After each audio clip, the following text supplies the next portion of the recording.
Good morning, everybody. Uneducated economist here. So, one of the most popular videos, actually, two of the most popular videos I have on this channel is talking about the corporate bankruptcies that I believe is coming. And I put a warning video out a couple of years ago talking about the coming bankruptcies and told people that they should be prepared and to watch out for the collapse of corporations due to the unsustainable debt loads that they have taken on. A lot of these corporations that exist, not only here in the United States, but all over the world, and there's countries and people who are in the same position, but are zombies. And it's not just zombies in mind, like they don't have any kind of worthy goal or ambition in their life. They just zombies in the sense that they are financial zombies. Like they cannot exist without taking on ever increasing amounts of debt.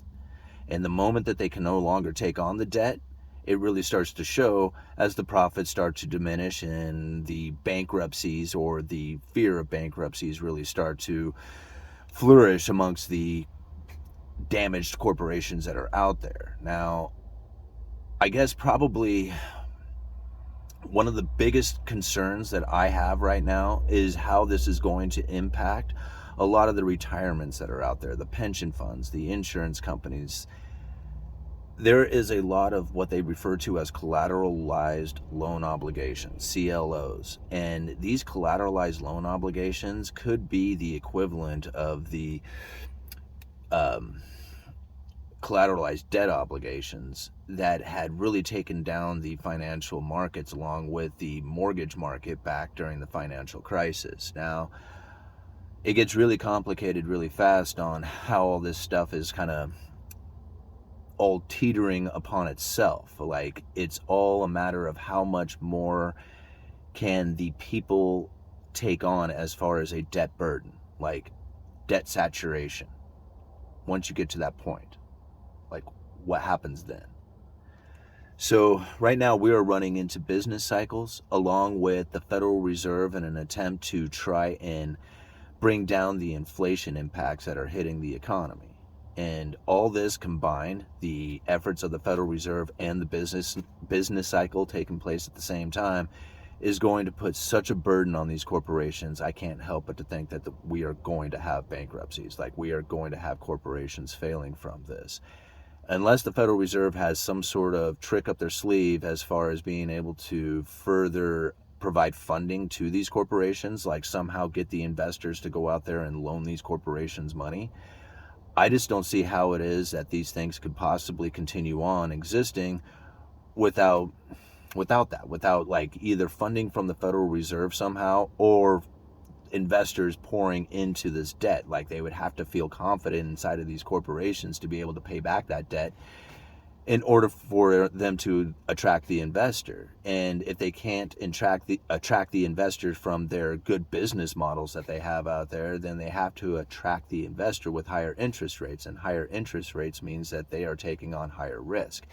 So, right, bigger the risk, the bigger the reward. So in order to attract the investor, you have to take on, you have to pay a higher interest rate, which means that you are more risky. Okay, anyway, what they are doing right now, or at least the concern that I have for a lot of these pension funds and retirements, is that collateralized loan obligations. Because what they have done is they've taken corporations, businesses out there who typically cannot get their funding that they would need in order to operate, and they're borrowing money from banks or wherever they can get it, I would assume. Once they've created that loan, that debt, then they can collateralize that. They can put it into an obligation and collateralize these. Gosh, what am I trying to say here? These collateralized loan obligations get put into a security. There we go. So that you can buy like sections of a big group of these things. Now, really kind of complicated on how they put it all together, but it's really simple to understand. If you took a bunch of really bad loans, like these businesses are not doing well, and the chances of them paying back are, a lot of them will pay some of it back, but not all of them are going to pay all of it back. You just know that it's a lot of risk going into this.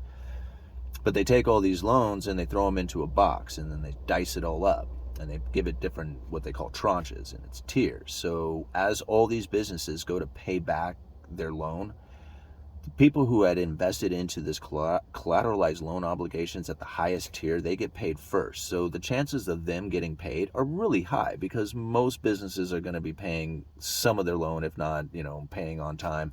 Some of them will be failing, but you'll be able to get some money coming into this security, this collateralized loan obligation. So as that money pours in, the people at the top, they get their money first. So that's a pretty safe investment. Now, that is given an investment rating, right? Or an investment grade. So as these rating agencies like Moody's and Fitch and all these different investment rating agencies take a look at this collateralized loan obligation, yeah, the loans going into it are crap. But if you concentrate them down to just that highest tier, because most of these businesses are going to pay, that highest tier is most likely going to get paid. They give that a higher rating, even though everything going into it is crap, right? There is nothing that's going into it that is worthy of an investment. But if you put it into this collateralized loan obligation, now you have an investment grade that can go into it. So insurance companies, pension funds, retirements, all this is getting into this stuff, right? Now, go take a look at the article I leave down in the description. The rise of the zombie corporations is starting to impact the economy. You can find it. Just go and look down there in the description for that article. And you're going to find that zombie corporations are going to start being more present inside of the economy. Even though we have bankruptcies taking place, it's not going to be like a bankruptcy and they're going to be diminishing zombies in the economy. There's going to be rising zombies. So as the bankruptcies are kicking in, there's going to be an ever increasing amounts of zombies coming into the economy as we're trying to deal with the inflation by higher interest rates coming from the Federal Reserve. So ultimately, there's my favorite word, ultimately. So if you want to look at the Federal Reserve as having an impact on these zombie corporations, you can really call the Federal Reserve zombie hunters. That's really what's happening here. Because as they lift the interest rates, the amount of spread between the junk bonds and the safe return investment of the U.S. Treasuries gets closer and closer. And as that gap narrows, the price of the junk bonds starts to fall as the yields begin to rise, as investors start moving more towards the safer assets. And this is going to start taking place throughout the next couple of years. And so you can imagine that if it's starting now, if you can just now see the impact of how these higher interest rates are going to start messing with these corporations out there, then you can tell that it isn't going to be too much longer into the future before we start having like mass unemployments, mass layoffs, these corporations are going to have to go into some sort of survival mode. And so they're going to start, laying off a lot of people. They're going to start cutting whatever they can and start selling their stock too. So a lot of these corporations who have been buying their stock back, they're going to have to come up with some sort of funding in order to pay their bondholders, and they're going to start selling their stocks as well. So you're going to see the stock market start to fall. The only thing I can really think that the Federal Reserve could use in order to save the corporations, the zombies out there, is to set up some sort of special purpose vehicle again. But they don't have the unusual and exigent circumstance of the pandemic. So during the pandemic, when everybody was just freaking out that we don't have time to, or this is more like a war effort or something, we can't consider the consequences of what we're doing, right? Because we got to go and save the world from this pandemic. The Federal Reserve was like, well, we really can't save these corporations because, really it's not within our charter to just loan money to a corporation. So what do we do? And the Treasury was just like, well, unusual and exigent circumstance, let's set up these special purpose vehicles, fund it with hundreds of billions of dollars, put out a mass media attention onto this thing saying that you're going to be buying corporate debt with it, buy a little bit of corporate debt to establish that credible threat, and the investors started pouring into the corporations.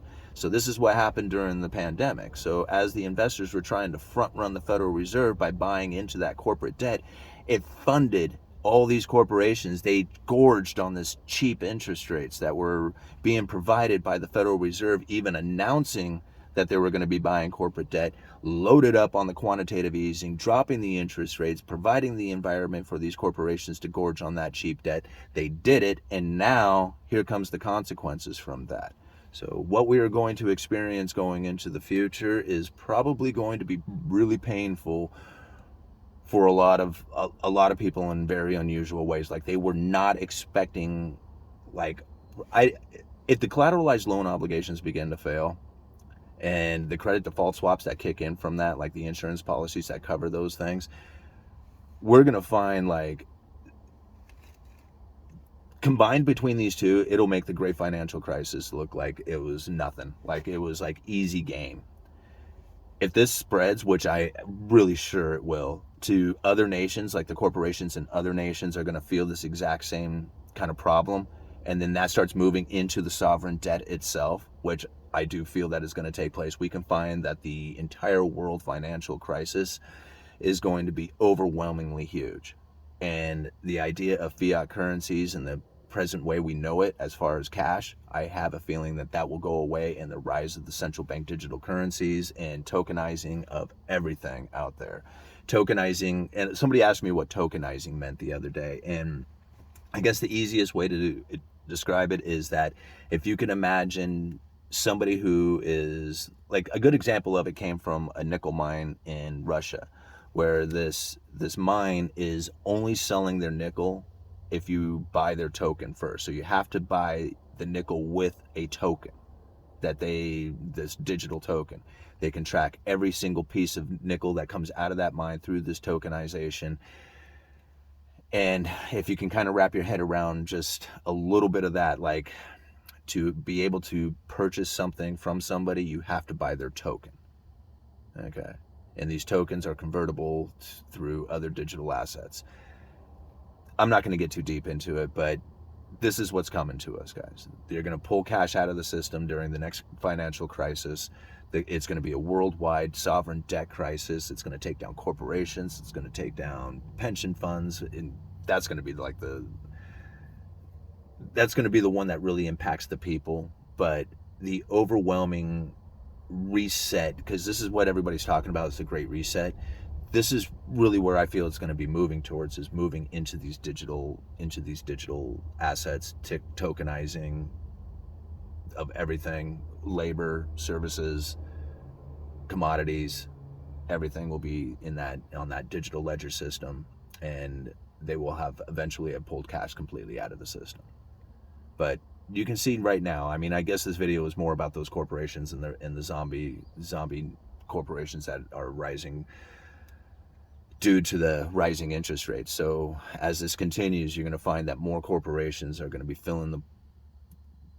as some corporations fail, as the bankruptcies take place, there will be ever increasing amounts of them pouring into the system. So anyway, I'm just kind of babbling now. Uneducated economist, you guys let me know.